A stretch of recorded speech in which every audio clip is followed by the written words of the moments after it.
আমি তোমার সাথে অনেক বড় অন্যায় করেছি, প্লিজ আমাকে ক্ষমা করে দাও। তুমি চাইলে তো আমার ক্ষতিও করতে পারতে। ওর সাহস কি করে হয় আমার বোনকে ভালোবাসার? ব্যাস, আপনি অনেক বলেছেন। আর না, এই বাড়ি থেকে বের হয়ে যাও। শুধু এই বাড়ি থেকে না, আমার বোনের জীবন থেকে বের হয়ে যাবে। আর তোমাকে একটা কথা বলে দিচ্ছি, তুমি কখনোই জীবনে উন্নতি করতে পারবে।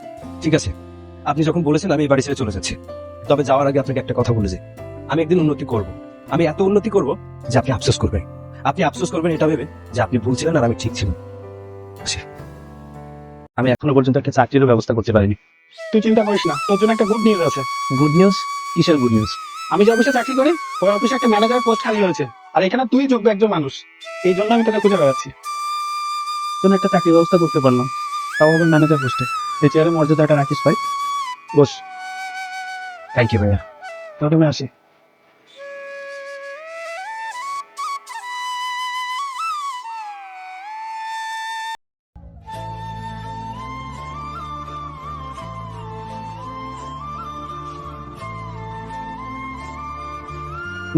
তুমি ব্যথা পেয়েছো?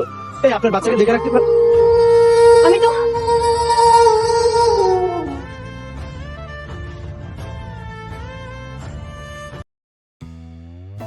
বাচ্চাকে দেখে রাখতে পারো না?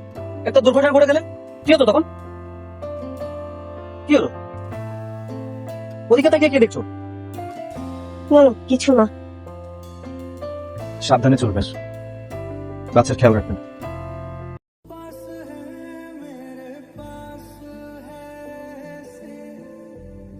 চলো বাসায় চলো।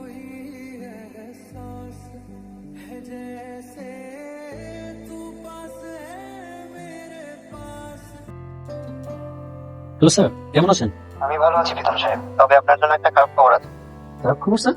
আসলে কোম্পানির একটা সমস্যার জন্য কিছু কর্মকর্তাকে ছাঁটাই করা হয়, তাদের মধ্যে আপনি আছেন।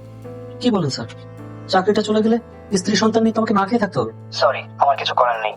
স্যার, কি হয়েছে তোমার? আমার চাকরিটা চলে গেছে, কি করবো কিছু বুঝতে পারছি না।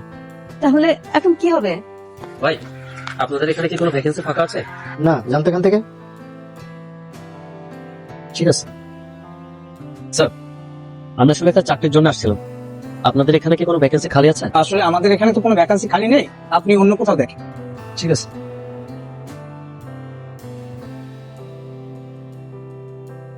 Thank you sir. মানে জি স্যার, ওয়েটিং রুমে একজন ক্যান্ডিডেট আছেন, ওনাকে কাইন্ডলি পাঠিয়ে দাও। জি স্যার।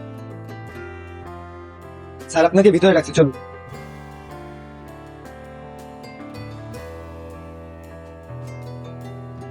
স্যার আপনি? হ্যাঁ ভাই, বসো। Thank you sir. ঠিক আছে, আপনার চাকরি confirm. Thank you sir. Sir বসুন। দিলা, কে এসেছে দেখো। কে কে?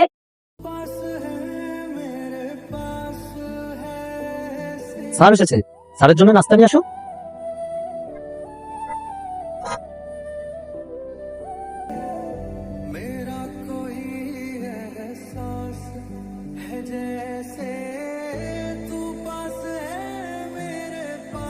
ঠিক আছে, আমি উঠি তাহলে।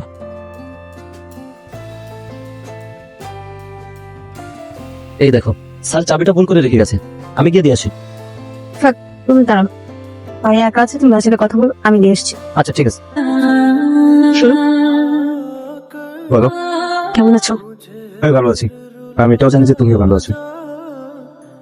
আমি তোমার সাথে অনেক বড় অন্যায় করেছি, প্লিজ আমাকে ক্ষমা করে দাও। তোমার কোনো দোষ নেই, যেটা হয়েছিল সব পরিস্থিতির ব্যাপার।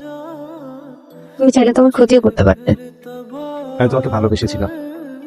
ভালোবাসার অর্থ এই নয় যে একসাথে থাকতে হবে। ভালোবাসার অর্থ হচ্ছে ভালো রাখা, সুখে রাখা। তুমি কার সাথে আছো, কোথায় আছো, সেটা আমার কাছে কোনো ম্যাটার করে না। আমার কাছে এটা ম্যাটার করে যে আমাকে ছাড়া তুমি ভালো আছো কিনা।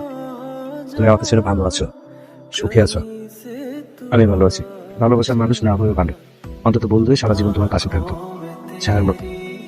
আসি তবে থেকে। শোনো, বুঝছি একটা